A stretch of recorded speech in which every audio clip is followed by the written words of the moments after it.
Okay, so before I start this, I'm just going to address all who are thinking Odd Paladin is a super simplistic, stupid deck that's overpowered, doesn't need a guide because it's just bad, blah, blah, blah. I think that because of the fact that everybody thinks that is why it needs a guide, because people need to know, like, in depth how it works, how it functions, because people are just saying this stuff, not necessarily because they've played it, because looking at it and at face value, it looks ridiculously busted. But I'll get into all that and the controversy behind it as well.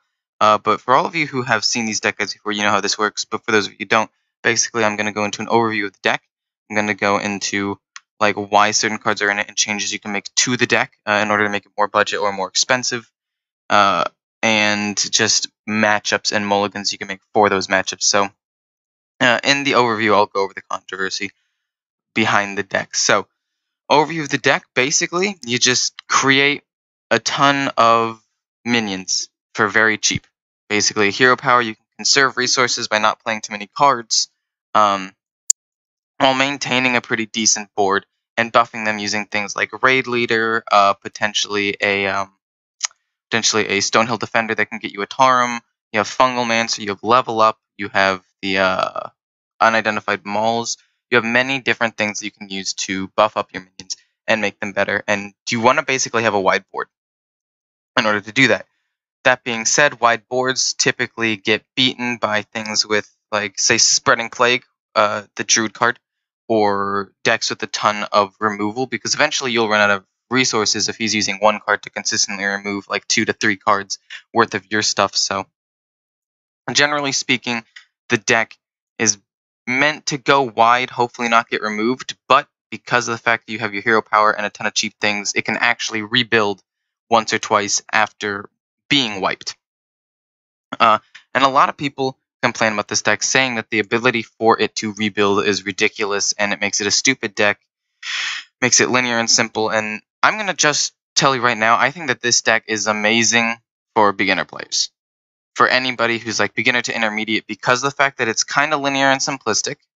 But I'd say that it's similar to how aggro decks work, and the fact that, yes, there are fewer choices to make, but the choices that you do have to make can be punished harder. Like, sure, you need to determine when to level up and when to Fungal Mancer, when to buff your stuff, when to place certain cards. But say you do dump your hand because you're like, oh, he's used a removal, he won't be able to use it again, and your board gets wiped.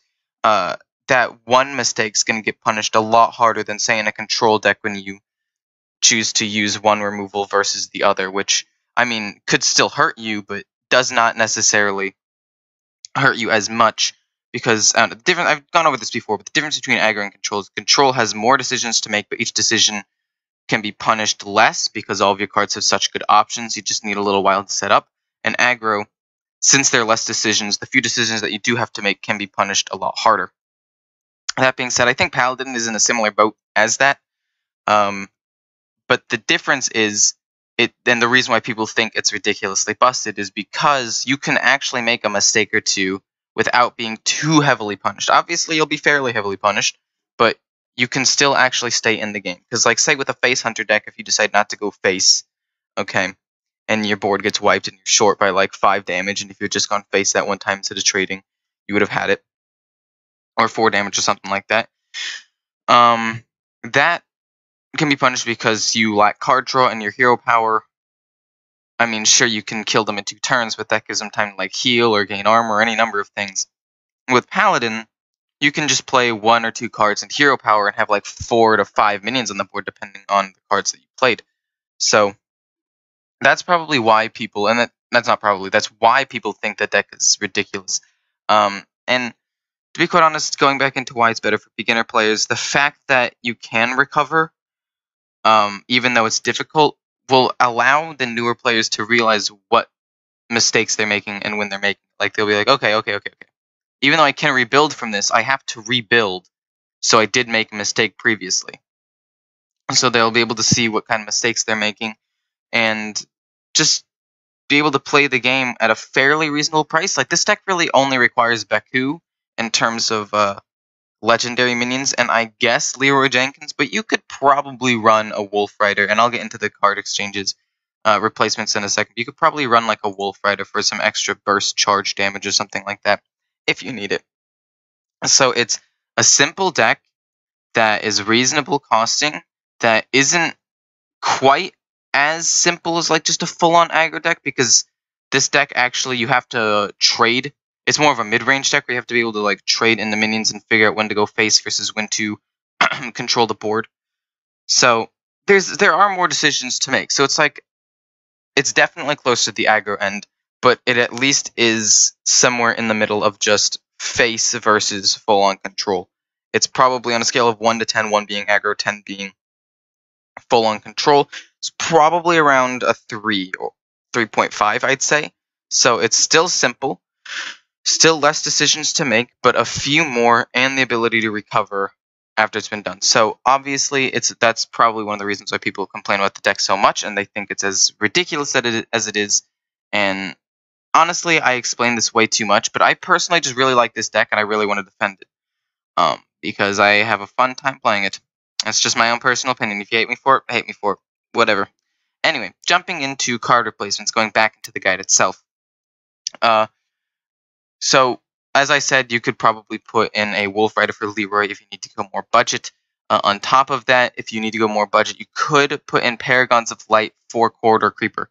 Somebody on my channel told me about this replacement, and honestly, I don't think I would really recommend it, because when I put it in, I immediately went on an 8-game losing streak. Because, I don't know, Paragon of Light was just not as good as Corridor Creeper. Obviously, you have the lifesteal and taunt potential, but you have to take a turn to play it, whereas Corridor Creeper you can play on turn 3 for free and just have an extra minion, assuming, like, depending on how many minions you removed.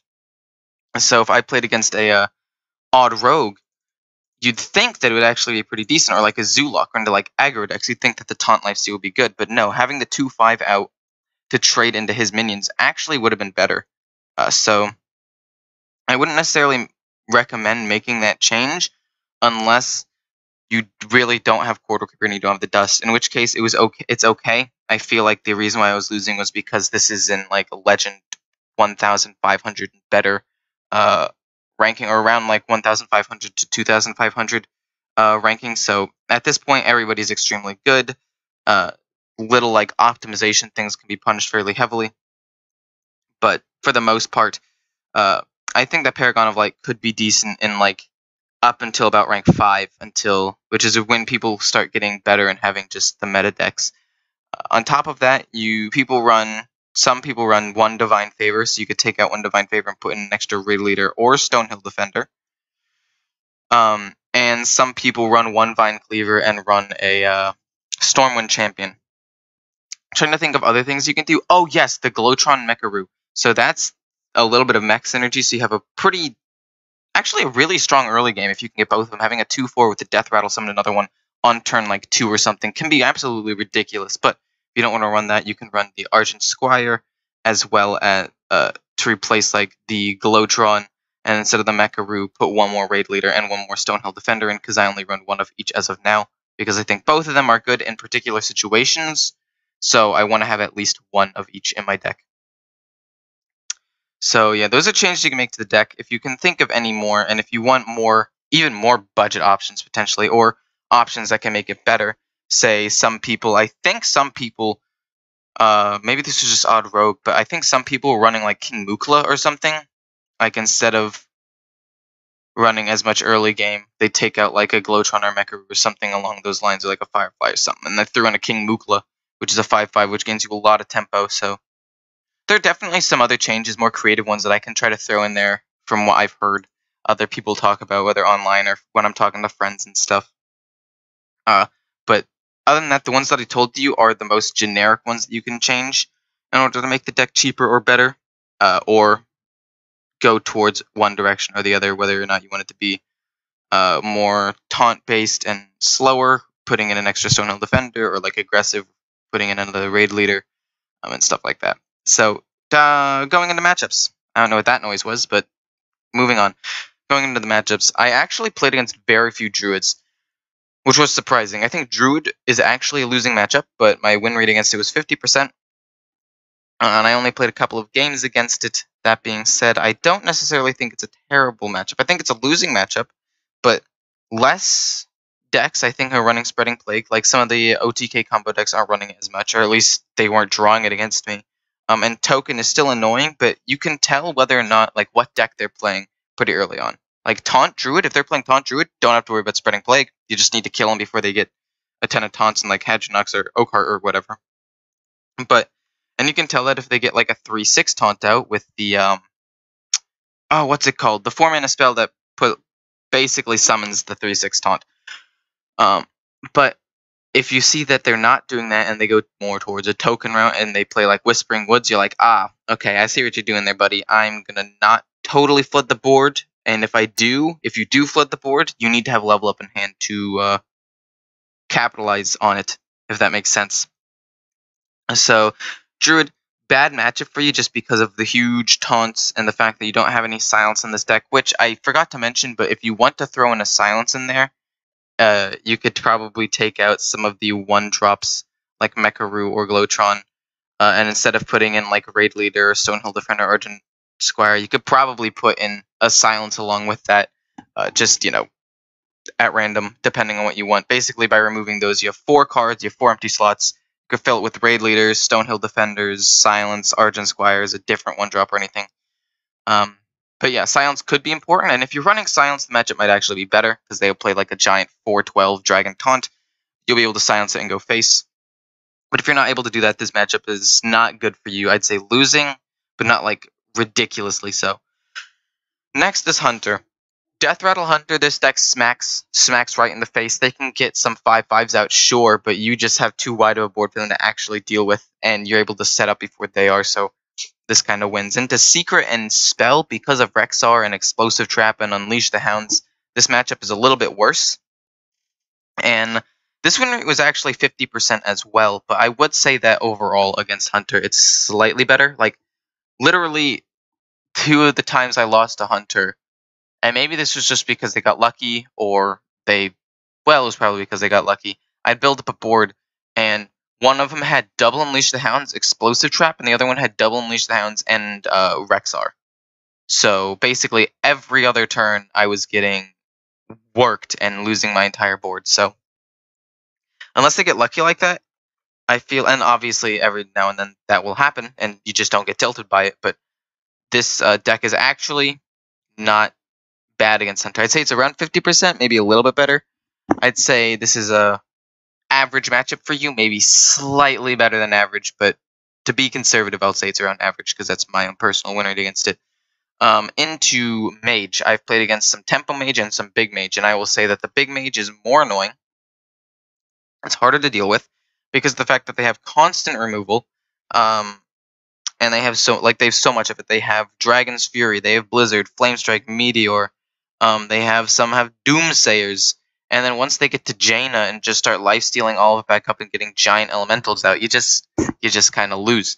That being said, if they don't get lucky and don't have the Dragon's Fury on turn 5, or you're able to coin level up before they're able to wipe your board, you can get like an extra 10 damage push in and you finish them up with weapons or Leroy Jenkins Charge. It's actually not that bad. And into Tempo Mage, the fact that it was nerfed and you have like a free turn because they no longer get the Mana Worm to just kill off your minions is actually very good for you. So Tempo Mage is definitely in your favor. I would say that this matchup is slightly in your favor. The difference between this and Hunter is, I don't know, I guess I'll rate it in terms of numbers actually. So Druid out of a scale of 1 to 10, I'd say is like a 4, Hunter's like a 5, Mage is like a 5.5 to 6. Somewhere in that range. Yeah, that's actually a great way to go about doing this. I'll just rate them on a scale of 1 to 10. Why haven't I been doing this before? Anyway, Paladin. Odd Paladin, mirror match, 50-50. It also depends on like what kind of deck you're running. Some people might be running no Raid Leader or double Raid Leader or Stonehill Defender, no Stonehill Defender, blah, blah, blah. So there are some slight variations, but it will average out to be about 50 because of the theory of large numbers. But the other decks that I played were even Paladin, both of the other ones, and I beat that deck fairly handily, from what I remember, so I don't think that matchup's all that bad. I think the matchup's actually kind of good for you. So yeah, there's that. Next is Priest. I didn't scale Paladin. I'd say Paladin's like a 6 just a solid 6 because of the fact that part of it's mirror, but the other decks that you could play, I would say you have an advantage against. Next is Priest. Priest is 8-2. That's a pretty good. I won 80% of my games against it. However, that being said, I don't think that the matchup's in your favor like 8 out of 10. I think that it's probably around 7 out of 10 conservatively, maybe 6.5. And that's because Psychic Scream can definitely wreck you here. The only reason why I was able to win is because the people I was playing against weren't as good. They draw a ton of cards and give me an amazing Divine Favor play. Okay? So, if the person is good and playing optimally and don't totally fill their hands while you have an empty hand, this matchup might not be as good because I was able to do things like a massive Divine Favor play or whatnot. But I do think that it is in your favor. You have to watch out for the Wild Pyromancer, killing all of your things in either Combo Priest or Mechathune Priest, Psychic Scream and basically all of the priests, Duskbreaker and some of the priest decks, not many, but some, because that can kill your guys even through level up. And, I don't know. I actually don't know why this matchup was as good as it was, but whenever I played it, it just always felt like I was winning. Unless they got like a ridiculous Wild Pyromancer that they buffed with Power Word Shield, and then would heal, and then have the Northshire Cleric out, and then they'd use the Divine Hymn, heal both of them, draw 2 cards, wipe my board again, heal themselves. Like, they could get some ridiculous combos off, but for the most part, I think this is like a 6.5 to 7. I'd say 7, because of the fact that I never really felt threatened when playing this deck. I'd say it's about a 7 out of 10 in terms of how in favor you are. Next one is Rogue. So the Rogue matchup looks to be more around 50%. That being said, a lot of the losses that I got when playing Odd Rogue happened during the Paragon of Light switch. I played against like 3 or something. So I would say this matchup's probably around 5.5. I'd say it's around Hunter because Odd Rogue, in some of those games, I don't think that the Paragon of Light would have changed anything. In one of the games, I had 2 Paragons of Light in hand and didn't get to play either of them. But that being said, and I'm going to speed up now because I'm definitely dragging these on, but that's the only one that I think I would have won if I had been able to play the Corridor Creeper instead. So I think that Rogue's probably about a 5.5 out of 10 in terms of in favor for you, maybe a 6, just because you can get such a wide board. But the fact that they're able to get a 2/2 weapon out means that they can pretty much contest almost all of the minions that you're able to play. Stonehill Defender can sometimes stall out a little bit, and if you can get a weapon to kill their things, it can be okay as well, especially if you get it with Divine Shield or the summon 2 1/1 Silverhand recruits.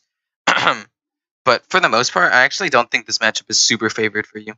Shaman, I'd say is probably around a 5.5 to I'd say is probably around a 6 as well. The only reason why it's 50% for me is because I played poorly into it. Like, I don't know. I would just assume that they wouldn't have removal. I'd say, oh, they just use Lightning Storm, so I'm safe for a turn. Then I'll set up, do some damage, and then get Volcanoed, which, I mean, statistically speaking, by the time they get 15 cards, they should probably have 2 of their removals. And also, sometimes I forget about Hagatha. I don't know why I keep forgetting about Hagatha, but sometimes I'll play around Lightning Storm and Volcano, be super proud of myself, level up because I'm like, oh, well, now I have a board state, and then I'll get Hagatha. So this one's definitely a more of a me misplaying. And I seem to play the worst against Shaman just personally. So I'd say that this matchup's pretty okay for you. Pretty good. I'd say probably around a 6. But personally, it's probably around a 4 or 5 for me, just because I play poorly into Shaman. Warlock, Zulok, you beat for the most part just by killing all of their minions. But if they get out Prince Kaliseth, which is basically the only time I lose against Zulok, the amount of tempo you get from Prince Kaliseth is just too much for almost any deck. Depending, like, regardless of what deck it is.